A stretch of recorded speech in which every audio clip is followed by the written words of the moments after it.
जमीन से करीब 100 फीट ऊपर एक पुराने और घने पेड़ की ऊंची डाल पर एक आदमी बैठा है। नीचे अमेज़न के जंगल में जंगली जानवर घूम रहे हैं। उनकी आवाजें रात भर सुनाई देती हैं। लेकिन वह आदमी पिछले 6 सालों से उसी पेड़ पर रह रहा है। उसने 6 सालों से जमीन को छुआ तक नहीं, न घर, न बिस्तर, न किसी इंसान से बात। सवाल यह है कि अमेज़न जैसे खतरनाक जंगल के बीच एक इंसान इतने साल सिर्फ एक पेड़ पर जिंदा कैसे रहा, और ये यहां आया ही क्यों था, जानेंगे आज की इस वीडियो में। तो इस वीडियो को अंत तक जरूर देखना। ये कहानी शुरू होती है 3 सितंबर 1937 से। इंग्लैंड में रहने वाला एक युवक जिसका नाम डेनियल फॉस्टर था, अपनी पढ़ाई पूरी कर चुका था। उसके मन में कई सालों से एक ही इच्छा थी, अमेज़न जंगल को देखना। यह बस एक साधारण सा सपना था जिसे वह 4 दिनों में पूरा करना चाहता था। डेनियल को जंगलों के बारे में पढ़ना पसंद था, खासकर ऐसे इलाके जहां इंसान कम और प्रकृति ज्यादा होती है। उसी दौरान अमेज़न का नाम उसके दिमाग में बैठ गया। वह अक्सर दोस्तों से कहता था कि वह वहां जाएगा, कुछ दिन रहेगा और वापस आ जाएगा। उसके लिए यह एक छोटा सा सफर था। ग्रेजुएशन के बाद उसके पास समय था। उसने सोचा कि अगर अभी नहीं गया तो शायद फिर कभी नहीं जा पाएगा। उसने इस बारे में अपने 2 दोस्तों से बात की, मार्क और ईथन। तीनों एक दूसरे पर भरोसा करते थे। उन्होंने तय किया कि वे अकेले नहीं जाएंगे और ज्यादा अंदर भी नहीं जाएंगे। बस 4 दिन, सीमित सामान और बिना किसी जोखिम के। उनकी योजना बहुत साधारण थी। किसी ने यह नहीं सोचा था कि यह सफर तय समय से ज्यादा लंबा हो सकता है। डैनियल ने अपने परिवार को बस इतना बताया कि वह दोस्तों के साथ एक छोटा ट्रिप करने जा रहा है। उसने खुद भी यही मान लिया था कि यह एक सामान्य यात्रा है। उसे यह अंदाजा नहीं था कि यही फैसला उसकी जिंदगी को उस दिशा में ले जाने वाला है जहां वापसी का रास्ता साफ नहीं होता। डेनियल को अमेज़न जाने का फैसला आसान लग रहा था, लेकिन असल में यह सफर बहुत लंबा था। इंग्लैंड से अमेज़न जंगल की दूरी लगभग 8000 किलोमीटर से ज्यादा है। जब डैनियल ने पहली बार मैप पर यह दूरी देखी तो उसे समझ आया कि वह अपने घर से जितना दूर जा रहा है उतना वह पहले कभी नहीं गया था। इंग्लैंड से निकलकर उसे पहले यूरोप छोड़ना था, फिर अटलांटिक ओशन पार करना था और उसके बाद साउथ अमेरिका के अंदर गहराई तक जाना था। योजना के मुताबिक वे इंग्लैंड से फ्लाइट लेकर पहले साउथ अमेरिका पहुंचना चाहते थे। वहां से शहर दर शहर बदलते हुए आखिर में उस जगह तक पहुंचना था जहां से जंगल शुरू होता है। मार्क को इस दूरी को लेकर सबसे ज्यादा चिंता थी।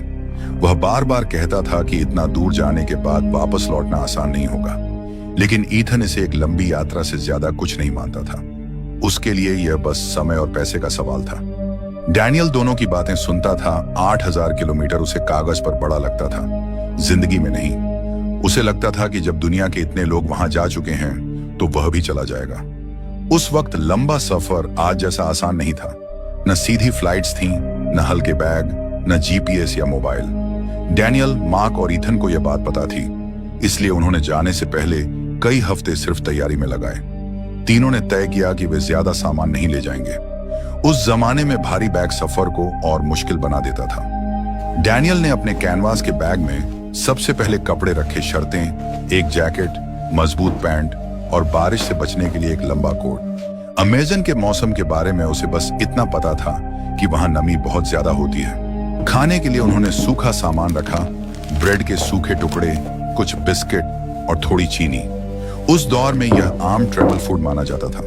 पानी के लिए बोतलें थीं जिन्हें बार बार भरा जा सकता था। डैनियल ने अपने बैग में एक छोटी डायरी भी रखी थी। उसका इरादा था कि वह इस सफर के बारे में लिखेगा। इसके अलावा एक साधारण नक्शा, एक पॉकेट नाइफ, माचिस और एक छोटी टॉर्च जो बैटरी से नहीं बल्कि हाथ से चार्ज होती थी। उनके पास कोई सैटेलाइट फोन नहीं था, कोई इमरजेंसी बटन नहीं, सिर्फ वही चीजें थीं जो उस दौर के आम यात्रियों के पास होती थीं। सफर की शुरुआत इंग्लैंड से हुई। पहले उन्हें जहाज से अटलांटिक ओशन पार करना था। यह हिस्सा ही करीब 2 हफ्तों का था। साउथ अमेरिका पहुंचने के बाद सफर आसान नहीं हुआ। वहां से उन्हें ट्रेन, फिर बस और आखिर में छोटी नावों का सहारा लेना पड़ा।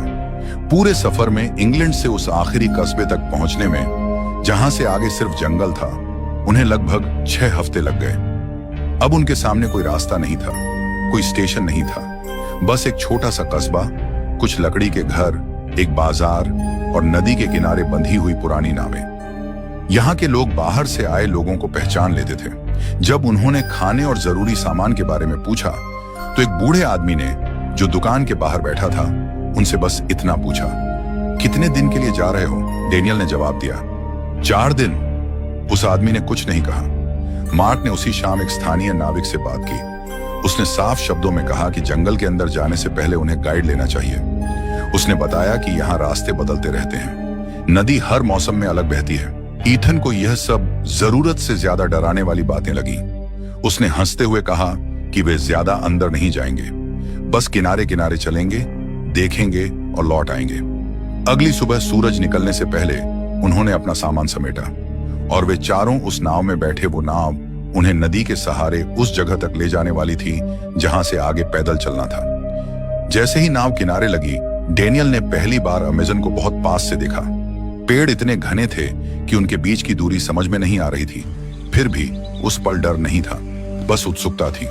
तीनों ने एक दूसरे को देखा और बिना कुछ कहे आगे बढ़ गए। उन्होंने तय किया कि वे नदी से ज्यादा दूर नहीं जाएंगे।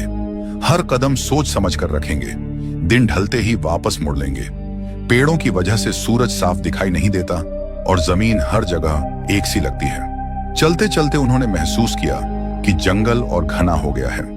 रास्ता अब वैसा साफ नहीं रहा जैसा सुबह था। एक जगह जमीन इतनी गीली थी कि मार्क का पैर फिसल गया।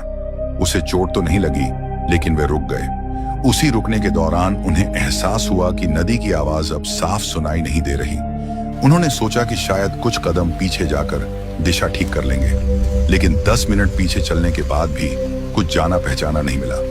पेड़ वहीं थे, झाड़ियां वहीं थीं और हर दिशा एक सी लग रही थी। ईथन ने कहा कि वे शायद थोड़ा ज्यादा अंदर आ गए हैं, लेकिन अभी घबराने की जरूरत नहीं है। डैनियल भी यही मान रहा था। उसके दिमाग में अब भी 4 दिन का प्लान घूम रहा था। उसे लग रहा था कि यह बस एक छोटा सा कंफ्यूजन है। शाम होने लगी। जंगल के अंदर रोशनी तेजी से कम होती है। सूरज डूबने से पहले ही अंधेरा गहरा हो गया। उसी वक्त उन्हें पहली बार महसूस हुआ कि वे जिस रास्ते पर चल रहे हैं वह वापसी का रास्ता नहीं लग रहा। मार्क ने नक्शा निकाला, लेकिन वह सिर्फ कागज था। उसमें पेड़ों की ऊंचाई नहीं थी, जमीन की हालत नहीं थी और न ही उन छोटे छोटे मोड़ों का जिक्र था जो उन्हें यहां तक ले आए थे। तीनों ने वहीं रुकने का फैसला किया। उन्हें लगा कि रात यहीं काट ली जाए और सुबह रोशनी में रास्ता ढूंढा जाए, लेकिन जमीन इतनी गीली थी कि बैठना मुश्किल था। आसपास की झाड़ियों में कुछ न कुछ हिलता रहता था। डैनियल ने ऊपर देखा। पेड़ की डालें काफी ऊंची थीं, लेकिन मजबूत लग रही थीं। उस पल यह फैसला डर से नहीं, समझदारी से लिया गया। नीचे रुकना सुरक्षित नहीं लग रहा था। उन्होंने पहली बार पेड़ पर चढ़ने का फैसला किया, सिर्फ उस रात के लिए, सिर्फ सुरक्षित रहने के लिए। डेनियल सबसे पहले ऊपर चढ़ा, फिर मार्क और ईथन। ऊपर पहुंचकर उन्होंने राहत की सांस ली। अगली सुबह जंगल वैसा नहीं था जैसा वे उम्मीद कर रहे थे। जिस दिशा में उन्होंने रात से पहले कदम रखे थे, वही दिशा अब अजनबी लग रही थी। तीनों ने अलग अलग तरफ थोड़ा थोड़ा चलकर देखने का फैसला किया, इस सोच के साथ कि शायद किसी को नदी या खुली जगह दिख जाए। यही उनकी सबसे बड़ी गलती हुई। डैनियल कुछ ही मिनट आगे बढ़ा था कि पेड़ों के बीच से मार्क की आवाज सुनाई दी। आवाज साफ नहीं थी, बस इतना पता चल रहा था कि वह दूर जा रही है। डैनियल ने पलटकर आवाज की तरफ जाना चाहा, लेकिन जमीन गीली थी, झाड़ियां घनी थीं और दिशा का अंदाजा लगाना मुश्किल हो गया। कुछ ही देर में आवाजें बंद हो गईं। ईथन की कोई आवाज नहीं आई। डैनियल वहीं खड़ा रह गया। उसने जोर से दोनों के नाम पुकारे, लेकिन जंगल ने उसकी आवाज सुनाई नहीं दे रही थी। कुछ देर बाद उसे समझ आ गया कि अब वे तीनों एक दूसरे से अलग हो चुके हैं। न कोई रास्ता दिख रहा था, न कोई आवाज सुनाई दे रही थी। उसने चलने की कोशिश की, लेकिन हर कदम उसे और उलझा रहा था। डर अब साफ महसूस होने लगा था। डैनियल ने वही किया जो उस वक्त उसे सबसे सुरक्षित लगा। वह फिर से उसी पेड़ की तरफ लौटा जहां उन्होंने रात बिताई थी। पहले दिन उसने बस ऊपर बैठकर इंतजार किया। उसे लगा कि मार्क या ईथन कहीं से दिख जाएंगे, आवाज देंगे या नीचे से गुजरेंगे, लेकिन दिन ढल गया, कोई नहीं आया। दूसरे दिन डैनियल ने समझ लिया कि यह इंतजार लंबा हो सकता है। उसने ऊपर बैठने की जगह को थोड़ा ठीक करना शुरू किया। कुछ सूखी डालियां इकट्ठी की, पत्तों को जमा किया ताकि बैठने की जगह मजबूत हो सके। यह कोई घर बनाने की कोशिश नहीं थी, बस खुद को टिकाए रखने की एक छोटी कोशिश थी। दिन बीतते गए। डैनियल अब ज्यादा नीचे नहीं उतरता था। नीचे जाने का मतलब था फिर से भटक जाना। ऊपर से वह चारों तरफ देख सकता था, नीचे से ऊपर उसे कोई नहीं देख सकता था। धीरे धीरे उसने उसी पेड़ को अपना ठिकाना बना लिया। एक डाल पर बैठने की जगह, दूसरी पर सामान टांगने की जगह, बारिश से बचने के लिए पत्तों की एक परत। उसने खुद से कहा कि यह बस कुछ दिनों की बात है। मार्क और ईथन उसे ढूंढते हुए आएंगे या कोई स्थानीय आदमी यहां से गुजरेगा। लेकिन दिन हफ्तों में बदल गए। डैनियल ने गिनती छोड़ दी। उसे तब तक यह एहसास नहीं हुआ था कि जो वह बना रहा है वह अस्थायी ठिकाना नहीं, धीरे धीरे उसका घर बनता जा रहा है। और यही वह पल था जब डैनियल की जिंदगी जमीन से ऊपर बन गई। उसके पास जो सूखा खाना था वह बहुत जल्दी खत्म हो गया। ब्रेड सख्त हो चुकी थी, पानी उसकी पहली बड़ी चिंता थी। शुरुआत में उसने बारिश का सहारा लिया। पेड़ की पत्तियों पर जमा पानी वह अपनी धातु की बोतल में इकट्ठा करता। कई बार वह बस पत्तियों से टपकता पानी सीधे मुंह से पी लेता। जब बारिश नहीं होती तब सुबह की ओस ही उसका सहारा बनती। पेड़ पर रहते हुए उसे यह भी समझ आ गया कि आवाज करना खतरे को बुलाने जैसा है। उसने चिल्लाना बंद कर दिया। पहले पहले वह लोगों की उम्मीद में आवाज देता था, लेकिन जब हफ्तों तक कोई जवाब नहीं आया तो उसने मान लिया कि यहां से कोई नहीं गुजरता। कई महीने बीत चुके थे, लेकिन कोई उसे ढूंढने नहीं आया। इसकी वजह भी उसे धीरे धीरे समझ आने लगी। मार्क और ईथन के साथ वह जिस जगह पहुंचा था वह कोई तय रास्ता नहीं था। कोई गांव नहीं, कोई ट्रेल नहीं। वह इलाका न तो नक्शों में साफ था, वह जगह ऐसी थी जहां लोग अक्सर आते जाते नहीं थे। अगर कोई लापता भी होता तो खोज उसी जगह तक होती जहां लोग जाते हैं। यहां तक कोई आता ही नहीं था। ऊपर से डैनियल खुद भी नीचे दिखाई नहीं देता था। पेड़ की ऊंचाई और घनापन उसे छुपा लेता था। नीचे से देखने पर वह पेड़ का हिस्सा ही लगता था। दिन महीने बनते गए, महीने सालों में बदलने लगे। उसे याद भी नहीं था कि आखिरी बार उसने खुद को जमीन पर खड़े होकर कब देखा था। उसके बाल अब कंधों से नीचे तक आ चुके थे। दाढ़ी इतनी बढ़ गई थी कि चेहरा ढक सा गया था। उसका शरीर पहले जैसा नहीं रहा। वजन बहुत कम हो चुका था। हाथ पैर पतले पड़ गए थे और हर हरकत में थकान साफ महसूस होती थी। डैनियल अब भागने या बचने की नहीं सोचता था। उसने उसी पेड़ को अपनी दुनिया मान लिया था। उसके लिए ऊपर की डाल ही जमीन थी और नीचे की दुनिया अब बस याद बन चुकी थी। उसने अपने मन को यही समझा लिया था कि अगर उसका अंत यही होना है तो यही उसकी जगह है। इंग्लैंड में उसके परिवार को कई महीनों से कोई खबर नहीं मिली थी। पहले उन्होंने सोचा कि शायद वह सफर में होगा, फिर लगा कि देर हो गई है। लेकिन जैसे जैसे समय बीतता गया, चिंता डर में बदलने लगी। किसी को यह नहीं पता था कि डैनियल कहाँ है। न कोई चिट्ठी, न कोई संदेश। परिवार ने पहले दोस्तों से पूछा, मार्क और ईथन के घर वालों से भी बात हुई। सबको यही लगा कि तीनों किसी लंबी यात्रा पर होंगे। किसी के दिमाग में यह ख्याल तक नहीं आया कि डैनियल अमेज़न जंगल में फंस चुका है। आखिरकार परिवार ने उसकी तलाश शुरू करने का फैसला किया। लेकिन सबसे बड़ी परेशानी यह थी कि किसी को यह नहीं पता था कि खोज शुरू कहां से की जाए। डैनियल ने जाते समय यह नहीं बताया था कि वह किस रास्ते से जाएगा। उसने बस इतना कहा था कि वह दोस्तों के साथ घूमने जा रहा है। किसी को यह अंदाजा नहीं था कि वह दुनिया के सबसे घने जंगल के बीच कहीं अटका हुआ है। खोज चलती रही, लेकिन दिशा के बिना। और डैनियल, वह ऊपर पेड़ पर बैठा अपनी उसी छोटी सी दुनिया में यह मान चुका था कि शायद अब उसे ढूंढने कोई नहीं आएगा। उसने सूखी टहनियां इकट्ठा करनी शुरू की, पतली लकड़ियां और बड़े पत्ते। उसने सब कुछ धीरे धीरे एक जगह जमा किया। पहले बस छाया बनाने के लिए, फिर हवा रोकने के लिए, और बाद में उसी से उसने पेड़ की दो मजबूत डालों के बीच एक हल्की सी झोपड़ी बना ली। यह कोई पक्का घर नहीं था, बस इतनी जगह थी कि वह बैठ सके, लेट सके और बारिश से थोड़ा बच सके। डैनियल अब ज्यादातर समय उसी झोपड़ी में रहता था। बाहर सिर्फ तब निकलता जब पानी इकट्ठा करना होता या थोड़ा बहुत खाना ढूंढना होता। झोपड़ी उसके लिए सिर्फ रहने की जगह नहीं थी, वह उसकी आदत बन चुकी थी। वहीं वह सोता था, वहीं दिन काटता था। उसे अब अंदाजा भी नहीं रहता था कि कौन सा साल चल रहा है, लेकिन उसे वहां रहते हुए 5 साल बीत चुके हैं। 5 साल बिना जमीन पर उतरे, बिना किसी इंसान से मिले।